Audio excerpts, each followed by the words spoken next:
Ladies and gentlemen, welcome to Warcraft Weekly, your weekly news show taking a look at everything that's been happening within the world of Azeroth.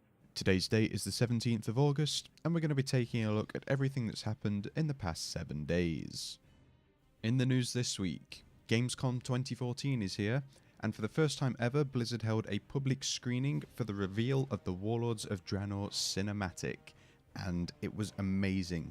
Loads of fans turned out and they gave us a look at the cinematic for the first time, as well as more information regarding Warlords of Draenor, as well as some other information about a new animated miniseries called Lords of War. We also found out the release date for Warlords of Draenor, and it's now the 13th of November, which is the Thursday after BlizzCon. It's a bit of a shame it is quite late on in the year, and we have been in Siege of Orgrimmar for, a year and around 2 months by the time Warlords comes round, but I'm sure it will be worth the wait. Now, the pre-expansion event and patch will come between 4 to 6 weeks before the release of Warlords of Draenor, and it will involve the Iron Horde coming through the Dark Portal in order to try and take over the Blasted Lands and also Upper Blackrock Spire. This means that in the pre-patch event, Upper Blackrock Spire can be ran at level 90 for a limited time in order to gain some loot. While at Gamescom 2014, news site Vanian got the chance to sit down with Tom Chilton in order to talk about Warlords of Draenor and get more information out of him. Now, the final boss for the expansion has been announced, and it was also mentioned at BlizzCon 2013, but I'm not going to mention it here. Instead, there's a link to the announcement in the video description below, so you can go check that out if you want to see the spoilers. Now, on the raiding side of things, the raids will be opened roughly 2.5 weeks after the launch of Warlords of Draenor, and this is to give you more time to level up and also enjoy the content before moving on to raiding. Normal and Heroic mode Highmaul will open first, and then a week later you'll have Mythic raiding open up, as well as the first wing of Looking for Raid starting to open. Then after that, Blackrock Foundry will open some weeks later, and Aeon Hazakosis has come out and said that the time between Mogasham Vaults and Heart of Fear, which was 4 weeks at the start of Mists of Pandaria, was too much of a short time in order to actually clear the content and enjoy the raids. So we should be able to see a longer period of time between the release of Mythic Highmaul and Blackrock Foundry.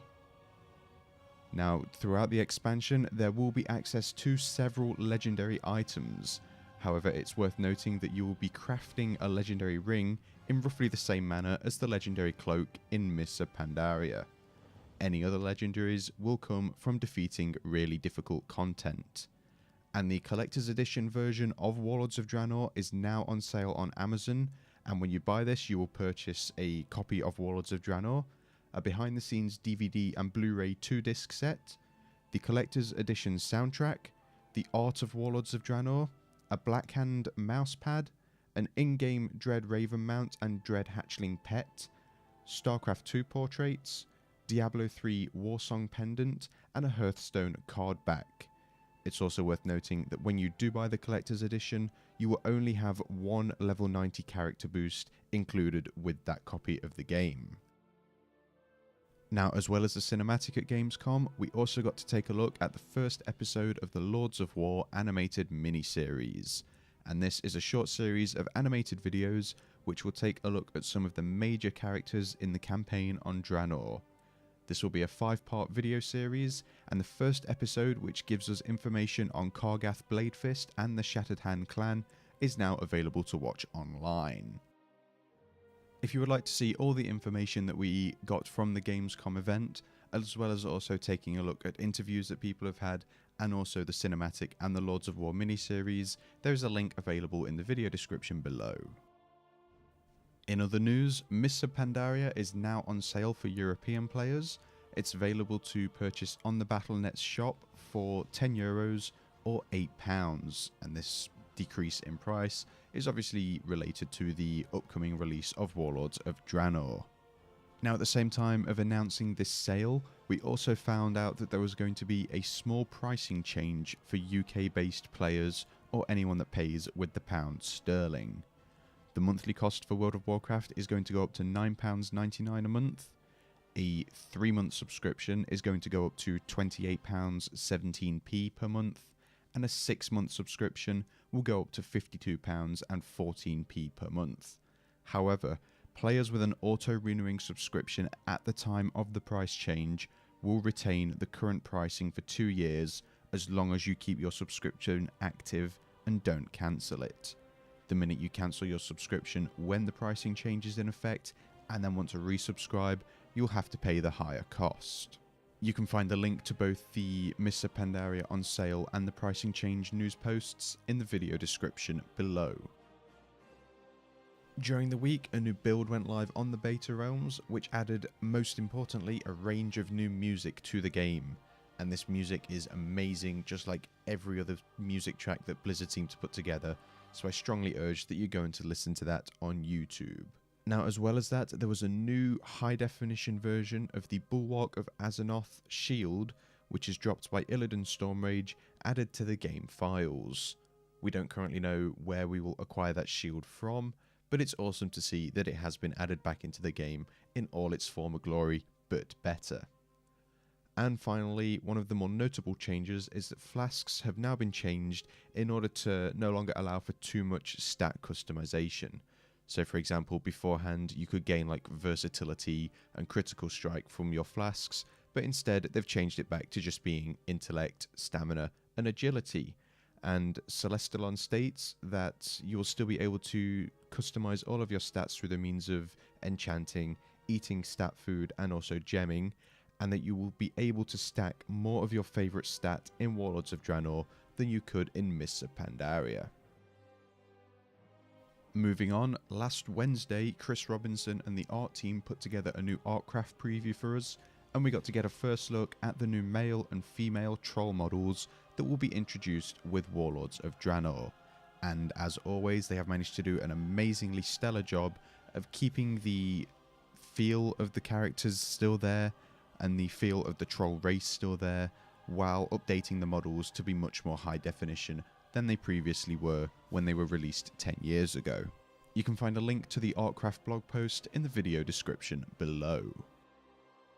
Last week, Blizzard also released a new blog post which takes a look at the new group finder that will be coming with Warlords of Draenor. Now, this group finder is meant to allow you to find groups easier for anything ranging from group questing to old school raiding or any new current raiding content. It's worth noting that this new group finder is not going to be like the dungeon finder or the looking for raid group finder, and instead, when players have set up a group and they're looking for players, you have the choice of accepting or declining any players that may want to join that specific group. So it allows you to search for other players, but you can also choose whether you do want to take on that particular raid or that particular group quest with those players. Again, a link to that blog post explaining the pre-made group finder a little bit more in depth can be found in the video description below. On the 13th of August, the EU WoW team successfully connected realms for select English and German realms, and next to come they have more German and French realms to connect in order to increase populations across servers. There are also plans to connect several more English and German realms, but there is yet a date to be set for those connections. In order to view a list of all of the successful connections, the next coming connections, and also the other realms that they plan on connecting, there is a link available in the video description below. On top of the connected realms, we also had an update for the free character migrations, which haven't really been around that much as of late, but if you are on the Outland PvP realm, you will be able to transfer to either Grimpatal or Karazhan until the 19th of August for absolutely no cost whatsoever. Full terms and conditions and all of the information about transferring characters and also transferring guilds if need be can be found in the blog post, which is linked in the video description below. And finally, 2 weeks ago we had the Tectus and the Iron Maidens heroic mode testing previews, and last Sunday we took a look at these encounters and also all of the abilities that these bosses have and how you're going to roughly deal with them when they hit live, subject to if they do change or not. Now, there was a lot more testing last week as well. We had the final 5 bosses tested, and at some point next week we do look to release the previews for them. But next up we have Mythic raid testing, and unfortunately there hasn't been a testing schedule released yet, but I guess Blizzard have been a little bit hectic this week due to Gamescom and everything else that's been going on. So that's going to do it for this week's Warcraft Weekly.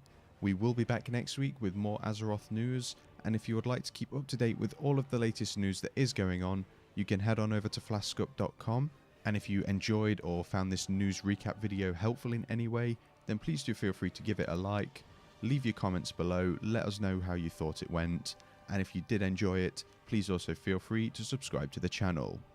Thank you for watching, and we'll see you next week.